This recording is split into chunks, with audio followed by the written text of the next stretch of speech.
দেখুন, ব্যক্তি বুদ্ধদেব ভট্টাচার্য এবং রাজনীতিবিদ বুদ্ধদেব ভট্টাচার্য সম্পূর্ণ আলাদা ব্যাপার, এবং সেটা রাজনীতিবিদ হিসেবে তর্ক বিতর্ক অনেক চলতে থাকবে, কিন্তু আজকে সেটা আলোচনা করার বিষয় নয়। আমি আলিমুদ্দিন স্ট্রিটে আসার পেছনে আমার একটা ছোট্ট একটা মানে ইতিহাস বলবো, গল্পই আছে যে আমার 2009-10 সালে একটা অ্যালবাম রিলিজ হয়েছিল রবীন্দ্রসঙ্গীত অ্যালবাম। তখন রিলিজ হতো, আমার সেই সময় আমার মনে হয়েছিল যে উনি গান বাজনা ভালোবাসেন, সংস্কৃতিবান মানুষ, ওনাকে যদি রিকোয়েস্ট করতে পারি যে উনি যদি অ্যালবামটা রিলিজ করে দেন। তো এখানেই ওনার সঙ্গে দেখা করতে এসেছিলাম, উনি খুব গ্রেসিয়াসলি রাজি হয়েছিলেন এবং মহাকরণে ডেকে একটা টাইম দিয়েছিলেন, সেখানে আমার অ্যালবামটা রিলিজ করেছিলেন। আমি ছবিটা আজকে সোশ্যাল মিডিয়াতে পোস্ট করবো। তো সেই জায়গা থেকেই আমার এখানে আজকে আসা। রাজনৈতিক মতাদর্শ আইডিওলজি কি না সেগুলো সব আলাদা। দেখুন, আমাদের মাননীয় মুখ্যমন্ত্রীও ওনাকে স্টেট অনার দেওয়ার কথা, এবং সম্পূর্ণ সশ্রদ্ধভাবে ওনার মরদেহ যাতে যেখানে উনি দেহদান করবেন এনআরএসে, সেখানে যাতে অত্যন্ত শ্রদ্ধার সঙ্গে সেটা যাতে করা হয়, সেটাও উনি সমস্ত কথা বলে গেছেন। আমার মনে হয় আজকের দিনে ওনাকে শ্রদ্ধা জানানোর মূল বিষয়, রাজনীতিটা কমপ্লিটলি আলাদা।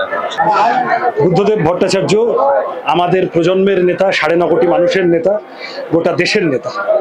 বুদ্ধদেব ভট্টাচার্য তরুণ প্রজন্মের বেঁচে থাকার জন্য আজকের সমাজ কিভাবে এগোতে পারে, সরকার কি কাজ করতে পারে, তার ভিশনারি ছিল। বুদ্ধদেব ভট্টাচার্য আমাদের মূল্যবোধের শিক্ষক। বুদ্ধদেব ভট্টাচার্যকে হারিয়ে আমাদের প্রজন্ম অভিভাবক হারা হয়েছে। তার সারা জীবন থেকে যা শিখেছি সেটাকে এগিয়ে নিয়ে যাওয়াই তার প্রতি শ্রেষ্ঠ শ্রদ্ধার্ঘ হবে।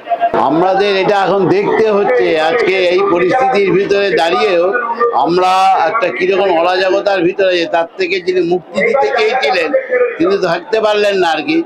এটাই আমাদের বেদনা আর কি, উনি দেখে যেতে পারলেন না, এটাই আমাদের বেদনা।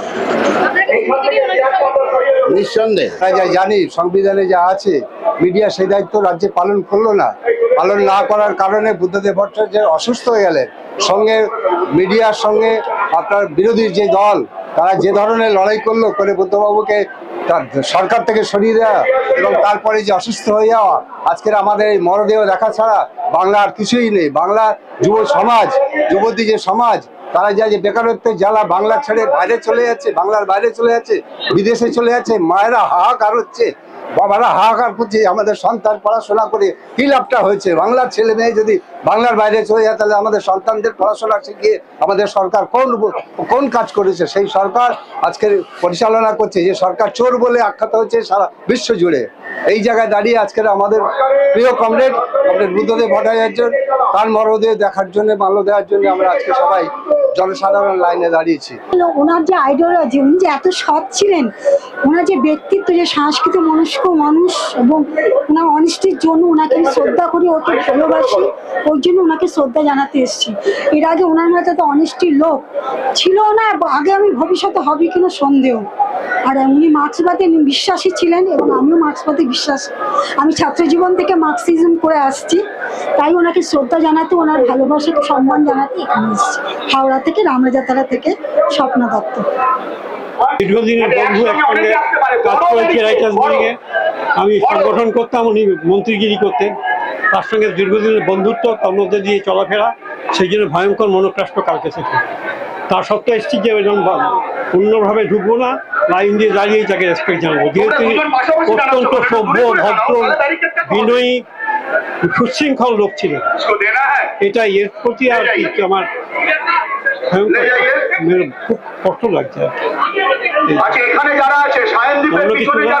বাংলায় শিল্প করতে চেয়েছিলেন, বিরোধীরা সেই শিল্পটা নষ্ট করে দিল, ধ্বংস করে দিল। এই স্বপ্নটা নিয়েই তিনি চলে গেলেন। কৃষির উন্নতি করতে পারলো, একটা জমি 2 ফসলা 3 ফসলা হলো, সবকিছু হলো। পশ্চিমবঙ্গ ছিল ডেফিসিট স্টেট, সেটা সাফিসিয়েন্ট স্টেটে পরিণত হলো। তার সত্ত্বেও দেখা গেল যে শিল্প তারপরে দরকার ছিল, সেই শিল্প চলে গেল, এখানে গেল, এই মুহূর্তে বিরলতম প্রাক্তন মুখ্যমন্ত্রী ব্যক্তি হিসাবে উনি ছিলেন বামফ্রন্টের এবং সিপিআইএম এর সুষ্ঠু ফসল। ওনার চিন্তা ভাবনা, ওনার আগামী দিনের যুবকদের ভবিষ্যৎ সব অন্ধকার ঠেলে দিয়েছে রাজ্যের বিরোধী এবং রাজ্যের সাধারণ মানুষ। আমি হতাশ, আমার মতো অনেক যুবক যুবতীরা হতাশ।